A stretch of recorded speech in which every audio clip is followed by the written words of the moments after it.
किसी ने सवाल पूछा है, क्यों किसी की अचानक से याद आ जाती है। मैंने बहुत पहले कहा था कि एक लड़की मेरे सपने में आती है। अब वो मेरे सपने में तो नहीं आती, लेकिन अचानक से मुझे उसकी याद आ जाती है। महीने में एक दो बार 20-25 मिनट में ऐसा महसूस करता हूँ जैसे वो मेरे साथ रियल में है, मेरे साथ ही है। हम दोनों अकेले हैं और बातें कर रहे हैं। मैं बहुत डीप कनेक्शन महसूस करता हूँ। ऐसा क्यों होता है?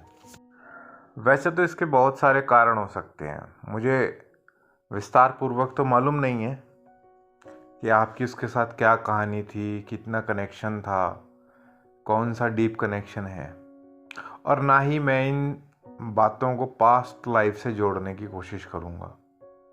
मैं इसका जवाब मनोवैज्ञानिक तौर पर देने की कोशिश करूँगा और वो आपकी इस क्वेरी को बहुत हद तक शांत कर देगी।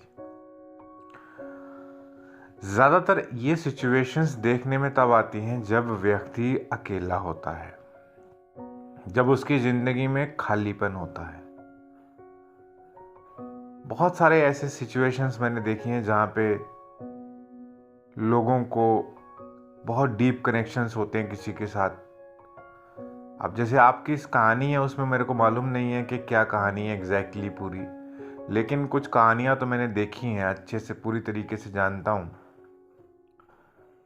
क्योंकि कुछ केसेस आते हैं, जैसे लोग बताते हैं अपनी बातें, तो विस्तार पूर्वक उन कहानियों को जानता हूँ, समझता हूँ। लेकिन वो भी ऐसा महसूस नहीं करते कि किसी की याद आ रही है, और इतनी ज़बरदस्त आ रही है कि 20-25 मिनट तक व्यक्ति ऐसा महसूस करता है कि दूसरा शख्स उसके साथ ही बैठा है। ऐसा नहीं होता है।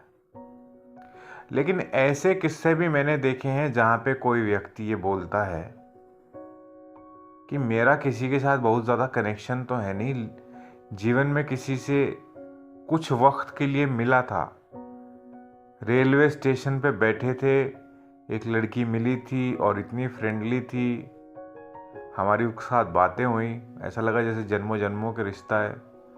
फ़ोन नंबर भी एक्सचेंज हो गए और वो ट्रेन आई जहाँ पे उसे जाना था, वो अपना चली गई। और उसके जाने के बाद फिर जब उस फ़ोन पे बातचीत करी तो फ़ोन पे वो गर्माहट नहीं थी, तो कुछ खास बातचीत हो नहीं पाई। ऐसा लगा कि जैसे वो शायद बात नहीं करना चाहती, या वो व्यस्त है, या वो रुचि नहीं ले रही, या औपचारिक तौर पे बस ऊपर ऊपर से बात कर रही है। वो ऐसा महसूस करवा रही थी कि जैसे हम उसे इरिटेट कर रहे हैं, हमारी बातचीत उस पर बोझ है। तो फिर वो बातचीत करना छोड़ देते हैं, लोग कॉल करना छोड़ देते हैं। या कई बार ऐसे किस्से भी होते हैं जहाँ पे लोग बस में मिलते हैं, रेल में, ट्रेन में मिलते हैं, सीट आसपास होती है, बातचीत शुरू हो जाती है किसी बात को लेकर, और बातचीत ऐसी होती है कि जब तक दूसरे का स्टेशन आता है तब तक बातचीत चलती रहती है। ऐसे किस्से भी होते हैं, उनमें भी नंबर एक्सचेंज हो जाते हैं। पहले तो ईमेल आईडी एक्सचेंज होती थी, अब तो खैर बहुत सारे सोशल मीडिया हैं। लेकिन ये सोशल मीडिया का सफ़र बहुत लंबा चलता नहीं है। कुछ दिनों के बाद वो जवाब देरी से आने लगते हैं। तो बात यहाँ पे यही है कि यहाँ पे मैटर ये नहीं करता है कि आपका कनेक्शन किसी के साथ पिछले जन्म से है, क्योंकि अगर पिछले जन्म का कनेक्शन होता ना तो सिर्फ याद नहीं आती है, फिर वो कार्मिक पैटर्न बनता है। वो व्यक्ति आपके जीवन में आएगा और वो कुछ उथल पुथल मचा के जाएगा, या तो सकारात्मक तौर पे या नकारात्मक तौर पे। वो इस तरीके से नहीं जाता है। तो यहाँ पे पास्ट लाइफ कनेक्शन कहना तो मुश्किल है। यहाँ पे मनोवैज्ञानिक कारण ही है, साइकोलॉजिकल कारण ही है, और वो खालीपन और खोखलापन जीवन का जो होता है वो मेन रीज़न है। क्योंकि जब इस प्रकार की घटनाएं लोगों के जीवन में घटित होती हैं कि कोई आया, बातचीत हुई, बहुत अच्छा लगा, लेकिन उस व्यक्ति के जीवन में कोई है, उसकी पत्नी है, गर्लफ्रेंड है, बहुत सारा काम धंधा है, दुनिया भर की जिम्मेदारियां हैं, मुसीबतें हैं, पल भर का होश नहीं है उसको, पता नहीं किस किस के कर्जे देने हैं, क्या क्या मकान में टूट फूट हो रखी है, उसे ठीक करवाना है, तो उसको ये सब यादें नहीं आती हैं। उसका दिमाग इतना उलझा पड़ा है कि उसको पता ही नहीं है उसकी ज़िंदगी में इतनी शारीरिक समस्याएं हैं या मानसिक समस्याएं हैं, उसको इन बातों का होश ही नहीं है।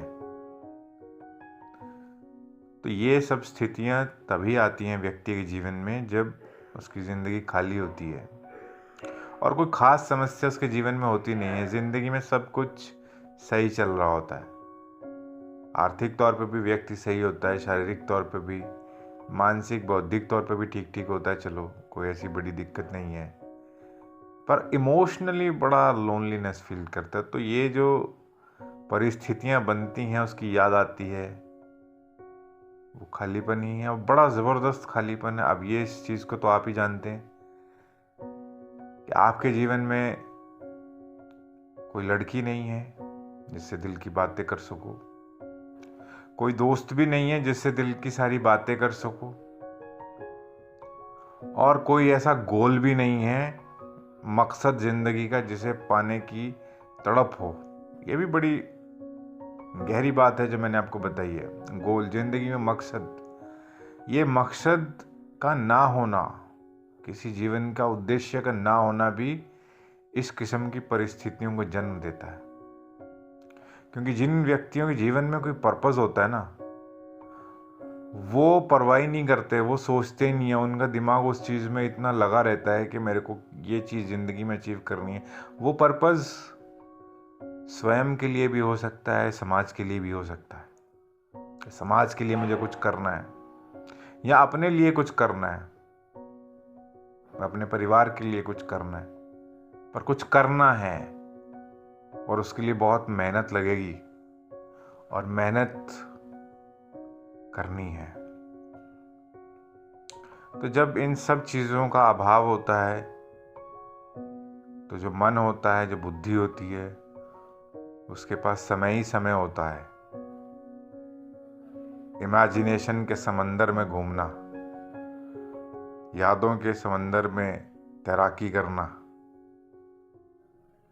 बस कुछ भी करते रहो, कोई भी ख्याल बनाओ, बिगाड़ो, जोड़ो, तोड़ो, क्योंकि दिमाग ने तो कुछ करना है, वो तो ऊर्जा को संचालित करता रहेगा। दिमाग ने तो चलना ही चलना है, जैसे दिल ने धड़कना ही धड़कना है। जब तक व्यक्ति का दिल धड़क रहा है तब तक वो जीवित है। और इसी प्रकार से जब तक व्यक्ति का दिमाग चल रहा है तो उसने विचारों को रेगुलेट करते ही रहना है। अब ये आपके ऊपर डिपेंड करता है कि उन विचारों को दिशा क्या देते हो।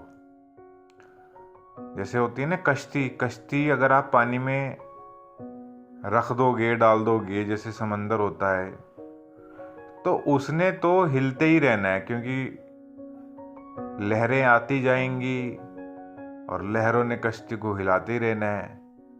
लेकिन अगर हम कश्ती को एक दिशा दे देंगे तो हम कहीं पहुंच जाएंगे। वैसे दिमाग है, दिमाग को सही दिशा देना बड़ा ज़रूरी है। नहीं तो दिमाग बस ऐसे ही कभी दाएं कभी बाएं कभी इधर उधर बस ऐसे ही घूमता रहता है। तो ये चीज़ कहीं ना कहीं हमें डिप्रेशन की तरफ भी ले जाती है। इसलिए दिमाग को सुव्यवस्थित करना बहुत ज़रूरी होता है। और ये जो मैंने आपका ये जो समस्या उसका कारण मैंने स्पष्ट तौर पे बता दिया, ये जीवन का खालीपन है। जब इस खालीपन को भरने के लिए कोई आ जाएगा, कोई लड़की आ जाएगी, शादी हो जाएगी, अपने आप ये बातें धीरे धीरे दिमाग से निकल जाएंगी।